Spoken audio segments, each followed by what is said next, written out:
Springs era uma comunidade pequena, cercada por estradas rurais, casas simples e encontros de vizinhos que se cumprimentavam pelo nome. No fim de novembro, o clima ficava ainda mais acolhedor. As pessoas começavam a organizar decorações discretas para o período de festas, geralmente colocando luzes coloridas na varanda, uma guirlanda na porta e principalmente com conversas sobre o almoço de ação de graças que estava prestes a se aproximar.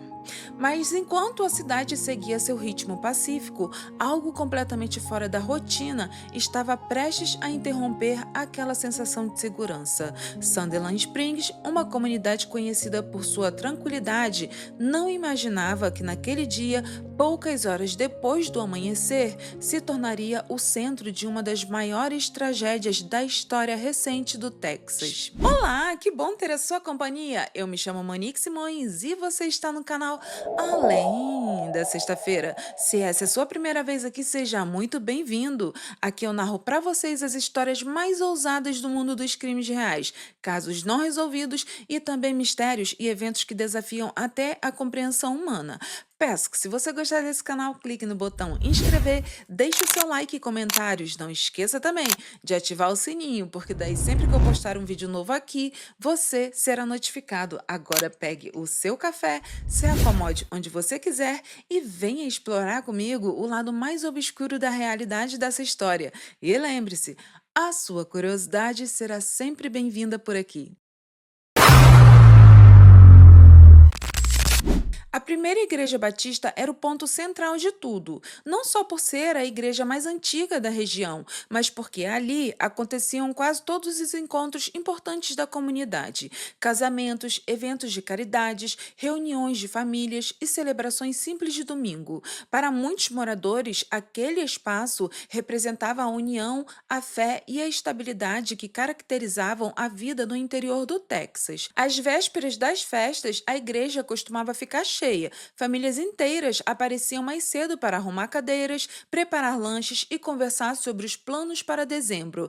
Era um ambiente completamente tranquilo que, independentemente dos problemas, aquele local permaneceria seguro e acolhedor. Naquele ano de 2017, nada indicava que seria diferente. A manhã de 5 de novembro começou calma como qualquer outra. Pessoas chegavam com sorrisos habituais, cumprimentando os amigos, acomodando as crianças e se preparando para ouvir o sermão. Mas enquanto a cidade seguia seu ritmo pacífico, algo completamente fora da rotina estava prestes a interromper aquela sensação de segurança. Sunderland Springs, uma comunidade conhecida por sua tranquilidade, não imaginava que naquele dia, poucas horas depois do amanhecer, se tornaria o centro de uma das maiores tragédias da história recente do Texas. Na manhã de 5 de novembro de 2016, cerca de 50 pessoas estavam presentes no culto dominical. Havia crianças correndo pelos corredores, jovens e adultos sentados próximo ao altar, idosos ocupando as primeiras fileiras. O ambiente era tranquilo como sempre. O sermão havia começado com cânticos e orações misturados a sorrisos e cumprimentos. Era um domingo comum de rotina, de fé e tranquilidade. De repente, sons estranhos começaram a surgir do lado de fora. Primeiro, algo leve que poderia ser confundido com o barulho de um carro passando pela estrada de terra. Alguns olharam pela janela tentando identificar a origem, mas nada parecia fora do normal. Mas em poucos segundos, a sensação de segurança desapareceu. O que era um som distante e ignorável se transformou em um terror impossível de ignorar. O clima mudou rapidamente. Pessoas começaram a se abaixar procurando proteção atrás de bancos e cadeiras. Crianças se encolheram nos braços dos pais. Relatos de pessoas mais tarde davam conta de que era uma sensação de que algo terrível estava prestes a acontecer. Enquanto todos estavam em silêncio no interior da igreja, do lado de fora, uma cena de horror se desenrolava. Um carro parou a poucos metros da entrada principal. De dentro dele, desceu um homem vestido de preto da cabeça aos pés. Ele usava colete tático, máscara cobrindo parte do rosto e carregava um rifle semiautomático. Seu nome era David Patrick Kelly, e nada em seu comportamento sugeria hesitação. Ele caminhou com passos firmes, como alguém alguém que já havia decidido exatamente o que iria fazer, antes mesmo de chegar à porta. Levantou o rifle e começou a disparar contra a igreja. Lá dentro, as pessoas não conseguiam entender o que estava acontecendo. O som era alto, repetitivo e abafado pelas paredes, mas suficiente para provocar pânico imediato. Alguns até acharam que o telhado havia cedido, outros pensaram que algo havia explodido do lado de fora, mas a realidade logo se tornaria evidente. O perigo vinha de um homem que estava se aproximando da porta principal.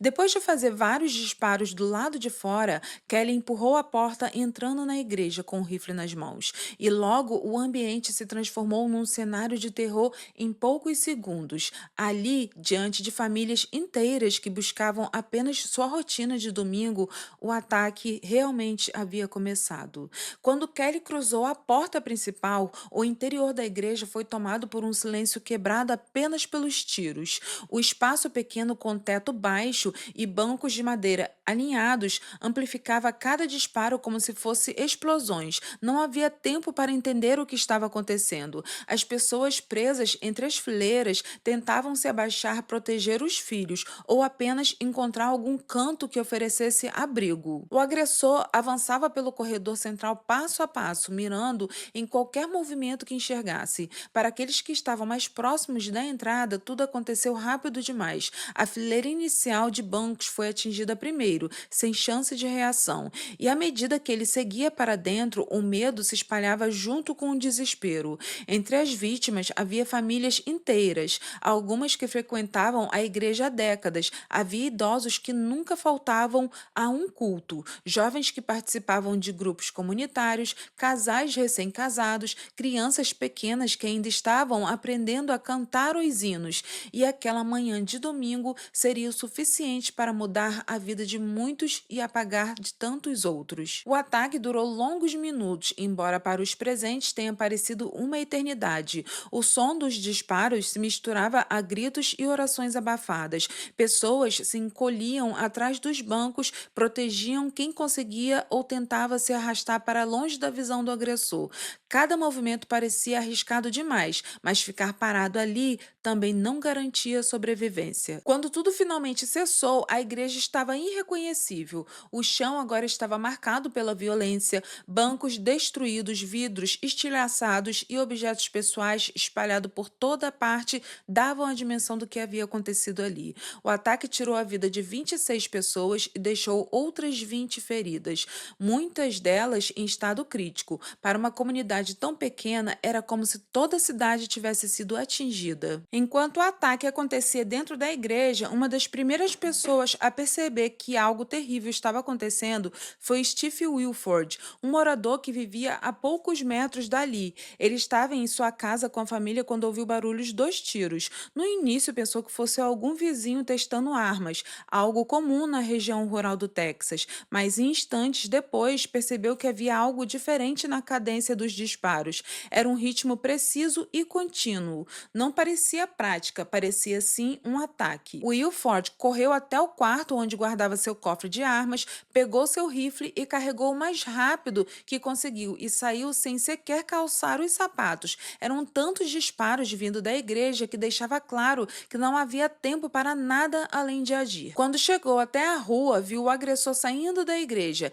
Kelly caminhava com seu rifle ainda nas mãos, indo em direção ao carro estacionado logo à frente. Wilford ergueu sua arma e, mesmo tremendo pelo choque e pela urgência da situação, disparou. O agressor foi atingido e imediatamente entrou no carro, acelerando para fugir dali. Sem pensar duas vezes, Wilford correu até a estrada e acenou desesperadamente para o primeiro motorista que passava. Era Johnny, um jovem que não fazia ideia do que estava acontecendo. Assim que Wilford explicou, ele abriu a porta da caminhonete e os dois partiram atrás do veículo do atirador. A perseguição foi intensa, com os dois dirigindo em alta velocidade pelas estradas rurais. A distância entre eles e o carro do agressor diminuía de acordo com a maneira que o jovem conseguia acelerar, até que após alguns quilômetros, Kelly perdeu o controle do veículo e saiu da pista. Quando a polícia chegou ao local, encontrou o agressor dentro do carro, já sem vida. A ação rápida e corajosa de Wilford não apagaria o horror vivido dentro da igreja, mas impediu que o agressor levasse levasse o ataque para outro lugar.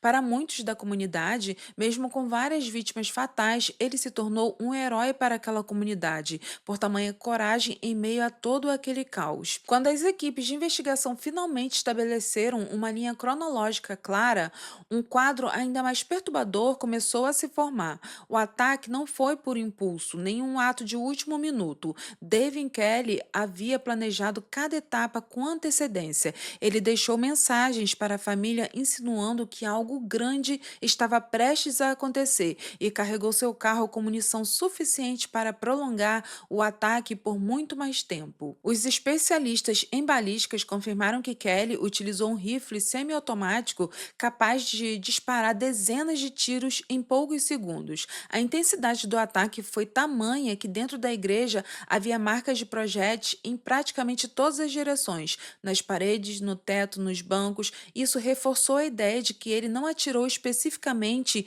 em um alvo individual, mas sim para causar o maior número de vítimas possível, por pura maldade. A análise das câmeras de segurança e dos relatos mostrou que o ataque durou cerca de 7 minutos, mas a destruição no interior da igreja parecia que teria sido de horas. O som dos tiros ecoando em um espaço fechado fez com que tudo parecesse ainda mais caótico e interminável para as vítimas. Alguns tentaram se proteger atrás dos bancos, outros se jogaram no chão e alguns chegaram a usar seus próprios corpos para proteger familiares. Os investigadores também reuniram os registros anteriores de Kelly e descobriram uma falta grave no sistema de comunicação militar. A Força Aérea não havia reportado sua condenação por violência doméstica ao Banco Federal de Verificação de Antecedentes. Isso explicava como ele conseguiu comprar armas legalmente, mesmo com histórico criminal que deveria impedir a venda. Essa revelação gerou revolta pública, pois a tragédia poderia ter sido evitada se o sistema tivesse funcionado corretamente. Um ponto crucial na reconstrução dos fatos foi o momento exato em que Kelly deixou a igreja. Segundo o que foi apurado, a ação de Steve Wilford, o vizinho que ouviu os tiros e confrontou o atirador, foi determinante. Wilford atingiu Kelly quando ele saía do templo, forçando-o a fugir em alta velocidade. Esse confronto é apontado pela polícia como um fator que impediu que ele continuasse o ataque em outros locais, já que Kelly estava ferido, tendo dificuldades para dirigir. Ferido, sangrando e com o carro em alta velocidade, ele ainda conseguiu percorrer vários quilômetros até perder o controle do carro e sair da estrada. As autoridades encontraram o carro batido com Kelly já sem vida, levando a crer que ele tirou a própria vida ao perceber que seria capturado. Um ataque que durou poucos minutos deixou impacto que duraria gerações e agora, com os detalhes montados, a investigação seguia para entender não só o que aconteceu, mas como poderia ter sido evitado. Agora entrando na vida do atirador, quem era David Kelly? David Patrick Kelly tinha 26 anos na época do ataque. Sua vida era marcada por histórico de violência e instabilidade. Ele nasceu e cresceu no Texas e morava em New Braunfels, uma cidade a cerca de 50 quilômetros de Sutherland Springs. Ele morava com a família em um bairro relativamente tranquilo, mas o ambiente doméstico não era pacífico. Kelly tinha conflitos constantes com familiares, incluindo membros que frequentavam a igreja, alvo do ataque, o que posteriormente seria apontado como um dos motivos pessoais para a escolha do local. Antes do ataque, Kelly havia servido na Força Aérea dos Estados Unidos, mas seu histórico militar não era limpo. Ele foi condenado em 2012 por agredir sua esposa e o filho dela, que era seu enteado, causando um traumatismo craniano. Essa condenação deveria tê-lo impedido de adquirir armas legalmente, mas uma falha no sistema militar fez com que essa informação não fosse registrada no Banco de Dados Federal. Sobre sua vida familiar, Kelly era casado, mas o relacionamento era conturbado. Testemunhas relataram comportamentos agressivos e explosões de raiva dentro de casa. Havia relatos de problemas de relacionamento com os seus vizinhos, incluindo conflitos antigos que, segundo as investigações, contribuíram para ele escolher atacar a igreja onde os familiares frequentavam. Kelly não tinha histórico conhecido de extremismo religioso ou político. A motivação do ataque não estava ligada a ideologias externas, mas sim questões pessoais e familiares, misturada à sua violência prévia e à fácil disponibilidade possibilidade de armas. O silêncio que se instalou em Sutherland Springs após o ataque parecia não ter fim. A pequena comunidade, onde todos se conheciam e que antes vivia um ritmo tranquilo das rotinas rurais, foi tomada por um peso de um ato covarde. Para muitos moradores, a igreja era o coração da cidade e ver aquele coração destruído deixava todos sem chão. Entender quem era Dave Kelly ajudava a contextualizar que o massacre não foi aleatório. Ele era alguém com um passado violento, problemas familiares e acesso a armamento letal, pronto para transformar toda a sua raiva em uma tragédia coletiva. Os sobreviventes começaram a relatar mais tarde seus medos, muitos em choque profundo, alguns não conseguiam dormir e outros despertavam com o som imaginário dos tiros ecoando dentro da cabeça. Havia quem não conseguisse sequer olhar para a fachada da igreja. A sensação de segurança que existia antes foi completamente quebrada. No hospital, médicos e psicólogos trabalharam dia e noite. Ferimentos físicos eram tratados, mas os emocionais se mostravam ainda mais complexos. Famílias inteiras foram destruídas, crianças perderam os pais, avós perderam netos e casais perderam filhos. Entre os depoimentos, um dos mais fortes veio de uma senhora que sobreviveu ao ataque ao se esconder entre os bancos quebrados. Ela contou que durante o ataque segurou a mão de uma jovem que estava ferida ao seu lado. Prometeu que ficaria ali com ela até o fim. A jovem infelizmente sucumbiu aos ferimentos vindo a óbito logo depois. As escolas locais suspenderam as aulas por alguns dias. Professores precisaram se preparar para receber alunos traumatizados. Muitos deles tinham perdido parentes ou amigos próximos. Nos comércios, o assunto era inevitável. Pessoas que antes se cumprimentavam normalmente agora se abraçavam em silêncio, compartilhando uma dor que todos sentiram, mesmo quem não estava presente na igreja. O pastor da primeira igreja batista reuniu esforços para tentar oferecer apoio espiritual aos sobreviventes, mas ele próprio lutava contra o luto. A igreja não era só o local de trabalho dele, era onde ele batizava crianças, celebrava casamentos, ajudava famílias a encontrar conforto e agora precisou ser uma pessoa forte em meio ao que havia sobrado. Em poucos dias, psicólogos e voluntários de outras regiões começaram a chegar para ajudar. A tragédia, que rapidamente se espalhou por todo o país, gerou uma onda de solidariedade, doações, mensagens de apoio e orações. Ainda assim, para os moradores de Sutherland Springs, tudo parecia distante demais, porque o impacto emocional era profundo e difícil de explicar. Era o início de um longo processo de reconstrução emocional. A cidade precisava encontrar um jeito de seguir em frente, mesmo sabendo que jamais voltaria a ser igual. No centro dessa tragédia tão devastadora surgiu um nome que passou a ser lembrado por todos: Stephen Wilford. Ele não era policial, não era militar, não tinha qualquer treinamento formal para situações de crise. Era apenas um morador local, um homem que levava uma vida simples junto à sua família. Mas naquele dia, seu gesto impensado mudou completamente o rumo dos acontecimentos. Wilford estava em casa quando ouviu o som dos primeiros disparos. No começo, pensou que fosse algo relacionado à caça, comum naquela região, mas algo na cadência dos tiros chamou sua atenção. Eram disparos rápidos, repetitivos, intensos demais para serem apenas tiros ocasionais.